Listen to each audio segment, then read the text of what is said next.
उस मैसेज को पढ़ने के बाद भर बरसात में भी उसका चेहरा सूरज की तरह खिल उठा था।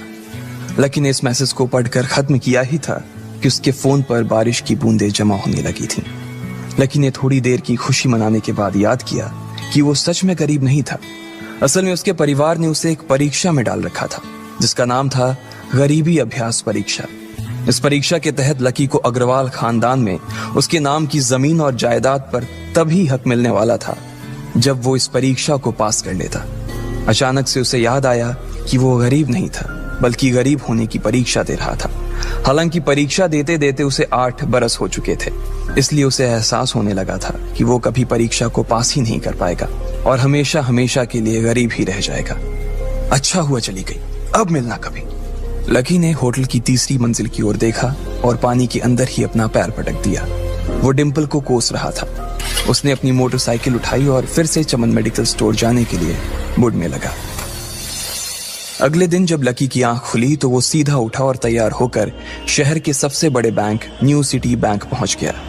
न्यू सिटी बैंक न सिर्फ शहर का सबसे बड़ा बैंक था बल्कि वो सबसे अमीर बैंक भी था। वहां पर शहर के सबसे अमीर लोगों के ही पैसे जमा किए जाते थे। लकी वहां पैसे को निकलवाने के लिए जा रहा था। New city bank south Delhi में बसा हुआ था और उसके दरवाजे के बाहर महंगी से महंगी गाड़ी खड़ी थी। भाई, अब इसमें से कौन सी नई गाड़ी लेगा, लकी ने मन ही मन सोचा। उसे यकीन नहीं हो रहा था कि कल तक तो वो एक मोटरसाइकिल तक नहीं खरीद पा रहा था और आज वो एक कार, और वो भी इतनी महंगी कार खरीदने की सोच रहा था। फिर उसने अपनी नजर गाड़ी पर से हटाई और बैंक के अंदर जाने लगा। उसने देखा कि बाहर बहुत भीड़ थी और महंगे से महंगे कपड़े पहने लोग बैंक के अंदर जा रहे थे। कहाँ दवाओं की बदबू और कहाँ ये खुशबू। उसने एक बहुत ही गहरी सांस के अंदर ज्यादा से ज्यादा खुशबू को समेटने की कोशिश करते हुए अपने मन में सोचा, लेकिन अगले ही पल उसके मन में संकोच पैदा हो गया था। रातों रात लकी की किस्मत तो बदल गई थी, लेकिन उसके कपड़े नहीं बदल पाए थे। इतने बड़े बैंक में वो वही कपड़े पहनकर आ गया था जो वो अक्सर अपने काम पर पहनकर जाता था। पैसे लेते ही ना सबसे पहले नए कपड़े खरीदने हैं, लकी ने अपने आप से कहा और फिर बैंक के अंदर दाखिल होने लगा। जैसे ही उसने दरवाजे को धक्का दिया, उसे आवाज आई, आउच! लकी थोड़ा सा हड़बड़ी में दिखाई दे रहा था और इस जल्दबाजी के चक्कर में वो एक लंबे बाल वाली लड़की से जा टकराया था जो कि उसके बगल में ही चल रही थी। माफ करना, मैं आपको देख नहीं पाया, सॉरी। लकी ने तुरंत उससे हाथ जोड़कर माफी मांगते हुए कहा। उस लड़की ने इतने अच्छे कपड़े पहन रखे थे कि उसे देखकर ही लग रहा था कि वो किसी अमीर घराने की लड़की थी, इसलिए सॉरी बोलते वक्त ना चाहते हुए भी लकी के हाथ उसके सामने जुड़ गए थे। लेकिन जब उस लड़की ने लकी के कपड़े और उसके हुलिये को देखा तो उसने अपनी नाक भौं सिकोड़ ली। वो लगभग हर रोज इस बैंक में आया और जाया करती थी, लेकिन उसने आज तक इस बैंक के अंदर लकी जैसे फटीचर आदमी को घुसते हुए नहीं देखा था। उसके बालों में से आंवले के तेल की गंध आ रही थी। उसने गुस्से भरी नजरों से लकी की ओर देखा और बोली, क्यों नहीं देख पाए? मैं क्या ट्रांसपेरेंट हूं? तुम्हें इतनी बड़ी लड़की दिखाई नहीं देती? इससे पहले कि बात आगे बढ़ती, उस लड़की ने देखा कि इस बैंक की मैनेजर यास्मीन पटेल उन दोनों की ओर बढ़ी चली आ रही है। उसने भी लकी को देखकर वैसी ही शक्ल बनाई थी जैसी शक्ल उस लंबी लड़की ने बनाई थी। I am so sorry miss, आपको कहीं लगी तो नहीं? यास्मीन ने उस लड़की से पूछा और फिर घिन्न भरी नजरों से लकी की ओर देखने लगी। लकी तमतमाती आंखों से उन दोनों को देखा जा रहा था। वो जानता था कि उसने इतनी जोर से भी दरवाजा नहीं खोला कि उसे चोट लग जाए, लेकिन असल में उसे यह मालूम नहीं था कि वो लोग उसे नहीं बल्कि उसके कपड़े को देख रहे थे। यास्मीन ने लकी को ऊपर से नीचे तक देखा और ना जाने उसके मन में क्यों शक पैदा हो गया। क्या आप मुझे बता सकते हैं कि आप यहाँ पर किस काम से आए हैं? यास्मीन ने बड़ी मुश्किल से अपने चेहरे पर एक मुस्कान लाते हुए कहा। वो उसका हुलिया देखकर ही समझ गई थी कि वो यहाँ का कस्टमर तो नहीं था। लकी ने अपने आप को संभाला और कहा, हाँ, वो मैं अपना पैसा निकलवाने के लिए आया था। पैसे निकलवाने के लिए आए हो? यास्मीन ने लकी की बात को ही दोहराते हुए कहा। वैसे तो वो लकी की बात पर जोर से हंसना चाहती थी, लेकिन उसने अपने आप को थोड़ा सा काबू में कर लिया था। लकी की बात सुनकर उसे लग रहा था कि वो कोई पागल था जो यहाँ जबरदस्ती घुसा चला आ रहा था। हाँ, तो क्या आपके पास कार्ड है? यास्मीन ने उससे आगे पूछा। न्यू सिटी बैंक का कार्ड हासिल करना एक बहुत ही मुश्किल भरा काम था। अगर किसी को भी उस बैंक का कार्ड लेना था तो सबसे पहले उस आदमी को अपने खाते में कम से कम 5 लाख रुपए जमा करवा कर रखने पड़ते थे, तब जाकर उसे कहीं कार्ड मिलता था। लेकिन लकी तो पहली बार ही यहाँ आ रहा था, इसलिए उसके पास कार्ड होने की कोई संभावना ही नहीं थी। लकी जब यास्मीन के सवाल का जवाब नहीं दे पाया तो यास्मीन ने फिर उससे पूछा, मैं पूछ रही हूं कि आपके पास कार्ड है?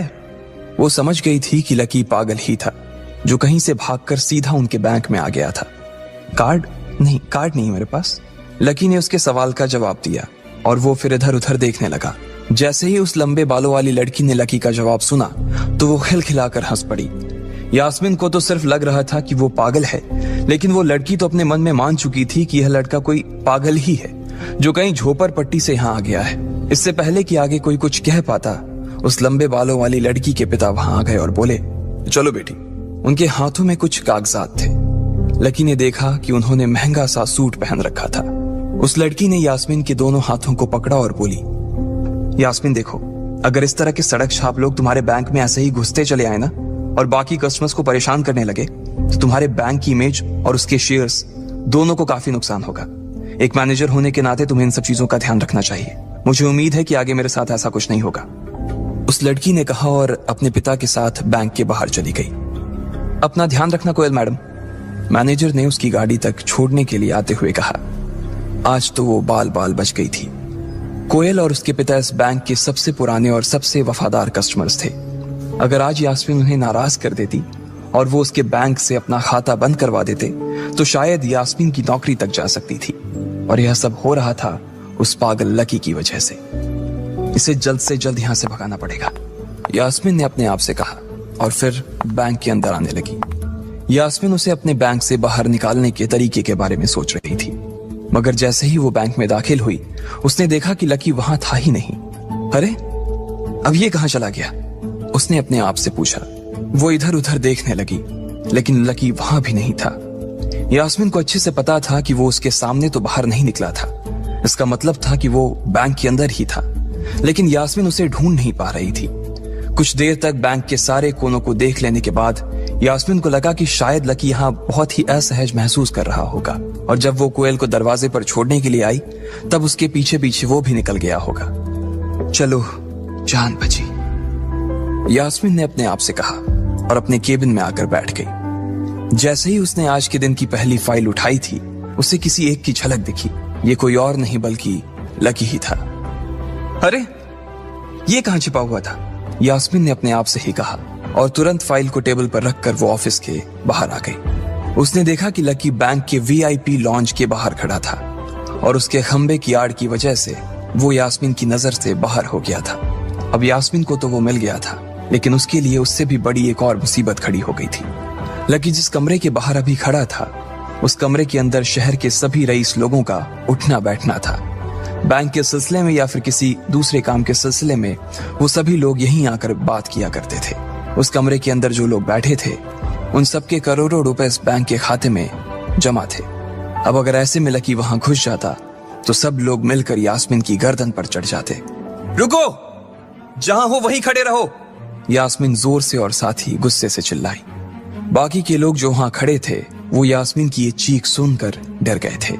कुछ लोगों को उसकी इतनी जोर से आवाज करने की वजह से गुस्सा भी आ गया था और यास्मीन सबसे मुस्कुराते हुए माफी मांगकर आगे बढ़ती जा रही थी। वो लकी को किसी भी तरह से उस कमरे में जाने से रोकना चाहती थी, लेकिन उससे पहले ही वो उस कमरे के अंदर दाखिल हो चुका था। अरे यार, ये आदमी है या गधा? यास्मीन ने अपना ही सिर पीटते हुए कहा और वो भी उस कमरे के दरवाजे की ओर बढ़ने लगी। उसने उस कमरे का दरवाजा खोलने की कोशिश की, लेकिन वो अंदर से लॉक हो गया था। बाप रे, ये कैसा आदमी है? बिना परमिशन के अंदर घुसा तो घुसा, लेकिन दरवाजा भी अंदर से बंद कर लिया। अब यास्मीन की सांसें फूलती जा रही थी। उसे बहुत डर लग रहा था। उसका जी यह सोचकर घबराए जा रहा था कि ना जाने अंदर लकी और उस रिलेशन मैनेजर के बीच क्या हो रहा होगा। इधर जैसे ही लकी कमरे में दाखिल हुआ, वहां का कस्टमर रिलेशन मैनेजर जो कि सोफे पर फैला हुआ था, वो उसे देखते ही अचानक सीधा बैठ गया। हेलो सर, कैसे हैं आप? उसके मुंह से बिना लकी को देखते हुए ये शब्द निकले। उसे याद था कि इस कमरे में कुछ खास लोग ही आते थे और जो भी आते थे यास्मीन उनके आने की खबर उसे पहले ही दे देती थी। लेकिन इस वक्त जो आदमी उसके सामने खड़ा था, उसे देखते ही वो अपनी जगह पर जम गया था। ना तो वो कहीं से भी वीआईपी लग रहा था और ना ही वो उसका कोई रिश्तेदार था। कौन हो भाई तुम? क्या चाहिए तुम्हें? उस मैनेजर ने 20 साल के जवान लड़के को देखते हुए कहा, मैं यहाँ अपना पैसा लेने आया हूँ। लकी ने सीधे मुद्दे की बात को मैनेजर के सामने रखते हुए कहा, तुम्हारे पास हमारा सुप्रीम कार्ड है? मैनेजर ने उससे ऊपर से नीचे तक देखा और पूछा, नहीं नहीं, मेरे पास कोई कार्ड नहीं है। लकी ने कहा, तो फिर हम तुम्हें कोई पैसा नहीं दे सकते। चलो अभी दरवाजा खोलो और सीधा बाहर निकलो। मैनेजर ने कहा और सोफे पर से उठ गया। नहीं, मैं अपना पैसा लिए बिना नहीं जाऊंगा यहां से। लकी भी जिद पर अड़ गया। अरे बोला ना, बिना कार्ड वाले को पैसा नहीं मिलता है, और वो भी पैसा होगा तब तो मिलेगा ना।